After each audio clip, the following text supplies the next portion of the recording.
Trump की धमकी के बीच कई मीडिया रिपोर्ट से यह दावा है कि एनएसए अजीत डोभाल रूस जाने वाले हैं। इसके अलावा यह भी दावा है कि इसी महीने विदेश मंत्री एस जयशंकर भी रूस जाने वाले हैं। इस विजिट का मकसद रूस से एनर्जी और डिफेंस साझेदारी को बढ़ाना है। खबर तो यह भी है कि भारत कच्चे तेल को लेकर रूस से ज्यादा डिस्काउंट लेने पर भी बात कर सकता है। यानी नरेंद्र मोदी देश हित में, आप सोचिए कि अगर रूस से दोस्ती निभा रहे हैं तो भाई ठीक है, अच्छी बात है, भिड़ के हम तुमसे, डोनाल्ड ट्रंप से भिड़ के अगर दोस्ती निभा रहे हैं तो तुम भी थोड़ी और निभाओ, थोड़ा और सस्ता तेल दो। यानी यहां भी भारत का हित। ये खबरें ट्रंप के जख्मों पर नमक छिड़कने जैसी। ये सब सुनकर अमेरिका को और झटका लगेगा कि नरेंद्र मोदी तो रुकने का नाम ही नहीं ले रहे। और ऐसे में जब भारत मजबूती से उन डोनाल्ड ट्रंप से भिड़ रहा है जो दुनिया में सबको धमका रहे हैं, ऐसा नहीं कि भारत के खिलाफ कोई धमकी दे दी और सबसे दोस्ती कर रहे हैं तो आपको लगे अरे यार भारत को कॉर्नर कर रहे हैं। चाइना से भिड़ रहे हैं, रूस से भिड़ रहे हैं, कनाडा से भिड़े पड़े हैं, सबसे भिड़े पड़े हैं डोनाल्ड ट्रंप। और भारत जिस मजबूती से डोनाल्ड ट्रंप से भिड़ रहा है उसमें हर भारतीय को गर्व होना चाहिए। लेकिन इंडी वाले लगे पड़े हैं, फोन क्यों नहीं किए, खुद जाके क्यों नहीं मिल लिए, चिट्ठी काहे लिखे, एसएमएस क्यों किए, व्हाट्सएप कर देते। अरे भैया, इनकी फरमाइशी गीतमाला ही बंद नहीं होती। इतना ही नहीं, इधर नरेंद्र मोदी विदेश नीति के जरिए अमेरिका को जवाब दे रहे हैं। उधर भारतीय सेना ने भी ट्रंप को इतिहास याद दिला दिया, वो इतिहास जिससे ट्रंप की चिढ़ और बढ़ जाएगी। भारतीय सेना ने साल 1971 के युद्ध की एक पुरानी अखबार की कटिंग सोशल मीडिया पर शेयर कर दी। यह खबर अमेरिका की तरफ से पाकिस्तान को बेचे जा रहे हथियारों को लेकर थी। सेना ने पोस्ट शेयर करते हुए कहा कि आज का दिन युद्ध की तैयारी का और साल 5 अगस्त 1971। सेना ने जो खबर शेयर की उसमें तत्कालीन रक्षा मंत्री विद्याचरण शुक्ला द्वारा राज्यसभा में दिए बयान का जिक्र है। तत्कालीन रक्षा मंत्री ने बताया था कि कैसे 1971 के युद्ध की तैयारी के लिए दशकों से अमेरिका पाकिस्तान को सस्ते दाम पर हथियार बेच रहा है। उन्होंने संसद में बताया था कि अमेरिका और चीन दोनों पाकिस्तान को कौड़ियों के दाम पर हथियार दे रहे थे। तो जो लोग आज ये कहते हैं कि मोदी ने पाकिस्तान और चीन को एक कर दिया, याद है ना, संसद में एक भाई साहब कह रहे थे कि एक कर दिया चीन और पाकिस्तान को। खुद उस वक्त के रक्षा मंत्री 1971 में संसद में खड़े होकर कह रहे हैं कि चीन और अमेरिका पाकिस्तान को कौड़ियों के दाम पे हथियार सप्लाई करता रहा। यानी ये खेल 1971 का है बॉस, उससे भी पहले का है, क्योंकि भारत को रोकने के लिए ये चालें चली जाती रही। तत्कालीन रक्षा मंत्री ने बताया था कि साल 1954 से अमेरिका $2 बिलियन की कीमत के हथियार पाकिस्तान को दे चुका है।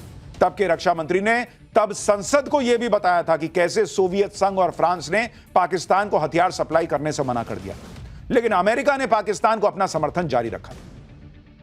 सेना का यह पोस्ट ऐसे वक्त में आया है जब अमेरिका भारत और रूस के बीच व्यापार पर एतराज जता रहा है। उसी वक्त भारतीय सेना ने भी बता दिया कि अमेरिका भारत का कोई बहुत पुराना दोस्त नहीं है, बल्कि यही अमेरिका 1971 के युद्ध में भारत के खिलाफ पाकिस्तान को पंप कर रहा था। और आज यही अमेरिका चाहता है कि भारत अपने सबसे पुराने और सबसे विश्वसनीय दोस्तों में से एक रूस को साइड कर दे। अमेरिका पर रूस से ज्यादा भरोसा कर ले, यह हो सकता है। जबकि साल 1971 के युद्ध में रूस भारत के साथ चट्टान की तरह खड़ा था। यह वो दौर था जब अमेरिका समेत कई बड़े देश पाकिस्तान के साथ थे। इसी बीच 3 दिसंबर 1971 को पाकिस्तान ने भारत पर हमला कर दिया। अमेरिका, चीन पाकिस्तान के साथ थे, दूसरी तरफ भारत के साथ रूस खड़ा था। तब पाकिस्तान की मदद के लिए अमेरिका के तत्कालीन राष्ट्रपति रिचर्ड निक्सन ने एयरक्राफ्ट कैरियर यूएसएस इंटरप्राइज को बंगाल की खाड़ी में भेज दिया था। अमेरिका इसी फिराक में था कि वो समंदर के रास्ते भारत के खिलाफ मोर्चा खोल देगा। भारत को मुश्किल में देख तब रूस ने बड़ा कदम उठा लिया था। जवाबी कार्रवाई में रूस ने भी अपने जहाजों को बंगाल की खाड़ी की तरफ बढ़ा दिया, अपनी न्यूक्लियर सबमरीन मिसाइल को भी उतार दिया। रूस के इस आक्रामक कदम से अमेरिका के एयरक्राफ्ट कैरियर ने अपना रास्ता बदल लिया। उस वक्त अगर रूस भारत की मदद नहीं करता तो शायद 1971 के युद्ध में भारत के लिए मुश्किलें और बढ़ जाती।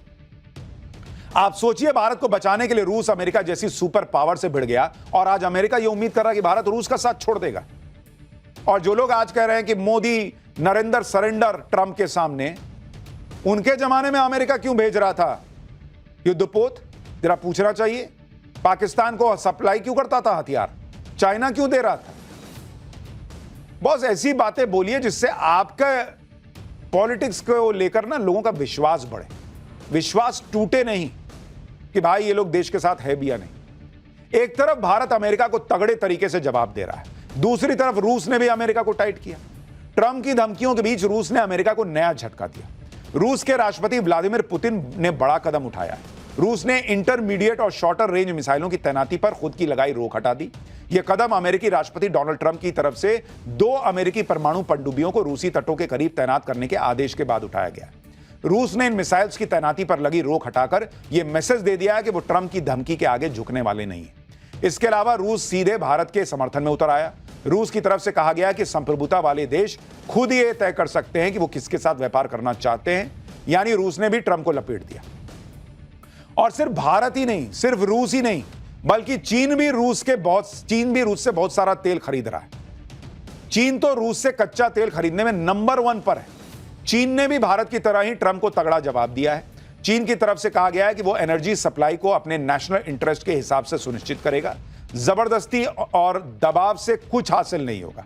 चीन का यह जवाब अमेरिका की तरफ से 100% टैरिफ लगाने की धमकी के बाद आया है। चीन ने ऐसे वक्त में अमेरिका को जवाब दिया है जब ट्रंप चीन के साथ भी ट्रेड डील पर बातचीत कर रहा है। लेकिन भारत की तरह चीन ने भी ट्रंप को बता दिया कि ट्रेड डील के दबाव के चक्कर में ट्रंप को मनमानी नहीं करने दी जाएगी। यानी रूस, चीन और भारत इस वक्त डोनाल्ड ट्रंप और उनकी धमकी वाली पॉलिटिक्स के खिलाफ एक साथ खड़े दिख रहे हैं। डोनाल्ड ट्रंप को भारत, रूस और चीन की तिकड़ी को जवाब देना आसान नहीं होगा।